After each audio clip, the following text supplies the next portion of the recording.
টঙ্গীর ইজতেমা ময়দানের দখল নিয়ে মাওলানা জুবায়ের ও সাতপন্থীদের সংঘর্ষে প্রাণ গেছে ৩ জনের।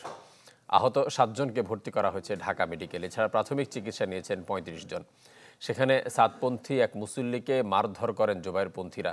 স্থানীয়রা জানান, ভোর ৩টার দিকে সাতপন্থীরা তুরাগ নদী পশ্চিম দিক থেকে কামারপাড়া ব্রিজ সহ বিভিন্ন রাস্তা দিয়ে ইজতেমা ময়দানে ঢুকতে থাকেন। সে সময় ময়দানে থাকা জুবায়েরপন্থীরা ইটপাটকেল নিক্ষেপ করেন। পাল্টা হামলা চালান সাতপন্থীরা। এক পর্যায়ে সংঘর্ষে জড়ায় দুপক্ষ, এতে নিহত হন ৩ জন।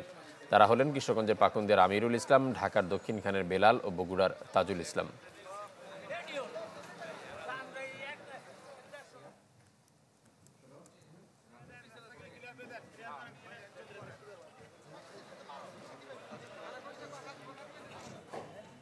মাঠের অলরাউন্ডার আমি, আর ঘরের allrounder Tylox. Tylox toilet cleaner, clean মানেই টাইলক্স।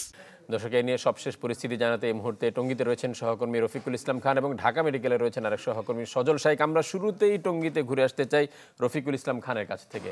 রফিক। ফারুক, আপনি জানেন যে গেল রাত্রে কিন্তু দুপক্ষের সংঘর্ষে ৩ জন মারা গিয়েছে, সেই খবর আমরা পেয়েছি। এই মুহূর্তে কিন্তু টঙ্গী মেডিকেল কলেজ হাসপাতালে একজনের মরদেহ রয়েছে। সেখানে তার সুরতাল রিপোর্ট প্রস্তুত করে পরে শহীদ তাজউদ্দিন আহমদ মেডিকেল কলেজ হাসপাতালে প্রেরণ করা হবে তার ময়নাতদন্তের জন্য। আমি এই মুহূর্তে রয়েছি আসে টঙ্গী ইজতেমার ময়দানে। যারা ভোর রাত্রে থেকে সাতপন্থীরা কিন্তু টঙ্গী ময়দানে এসে অবস্থান করেছেন, তারা জুর ইজতেমা পালন করবে। সেজন্য আপনি যদি একটু দেখায়, এই মুহূর্তে কিন্তু মাওলানা যারা সাতপন্থী যারা রয়েছে তারা ইজতেমার মাঠে অর্থাৎ টঙ্গীর তুরাগ তীরে পশ্চিম পাশে যে মাঠটি রয়েছে সেই পশ্চিম অংশে কিন্তু তারা অবস্থান নিয়েছে। অপরদিকে ইজতেমা ময়দানের যে পূর্ব প্রান্ত রয়েছে সেইখানে কিন্তু মাওলানা জুবায়ের অনুসারী যারা রয়েছে তারা কিন্তু সেইখানে রয়েছে। আপনি জানেন যে গেল রোববার কিন্তু মাওলানা জুবায়ের অনুসারী যারা রয়েছে তারা এখানে একটি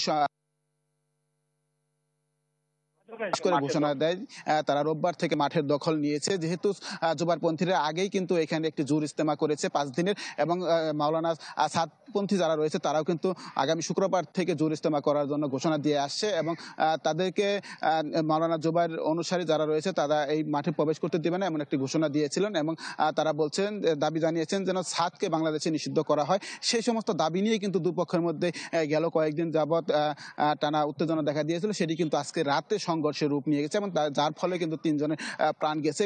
তো আমরা জানতে পেরেছি আজকে সকাল 10:30টাতে কিন্তু মাওলানা সাদ অনুসারী যারা রয়েছে তাদের পক্ষ থেকে একটি সংবাদ সম্মেলন ডাকা হয়েছে, এবং সংবাদ সম্মেলনে তারা হয়তো বিস্তারিত তুলে ধরবেন তাদের কতজন নিহত হয়েছে এবং আহত হয়েছে।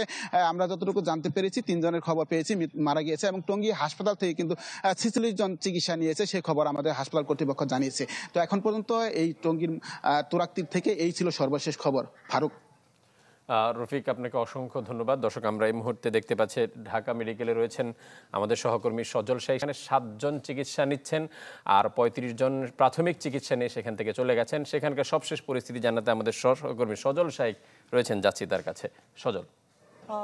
টঙ্গী ইজতেমা মাঠে আজকে সকালে যেই সংঘর্ষটি হয়েছে তাবলিগ জামাতের 2 পক্ষের, অর্থাৎ মাওলানা সাদ এবং সুরাই নিজামি, অর্থাৎ যেটিকে জুবায়েরপন্থী বলা হচ্ছে, তারা আসলে মূলত সাতপন্থীদের 5 দিনের জোর ছিল এই মাসের 20 তারিখ থেকে।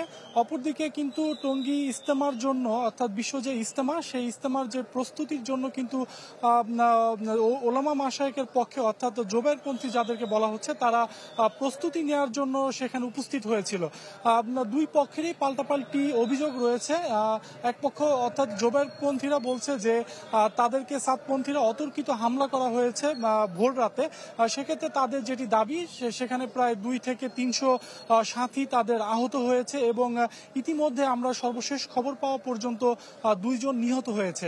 ঢাকা মেডিকেলের চিত্র যদি আমি বলি, এখানে কিন্তু জুবায়েরপন্থীদের শত শত সাথী ভাইয়েরা উপস্থিত হয়েছে, এবং এই ঢাকা মেডিকেলে কিন্তু একজন মারা গিয়েছে।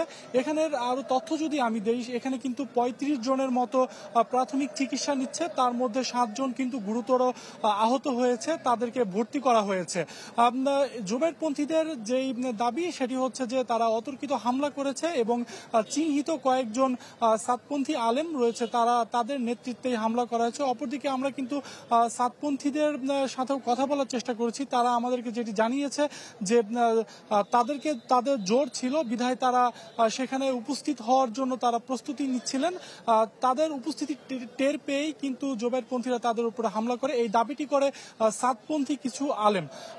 আসলে ঢাকা মেডিকেলে এই মুহূর্তে নিরাপত্তাও কিন্তু বেশ জোরদার করা হয়েছে। এখানে পুলিশ দেখতে পাচ্ছি আমরা সকাল থেকে, এখানে পুলিশ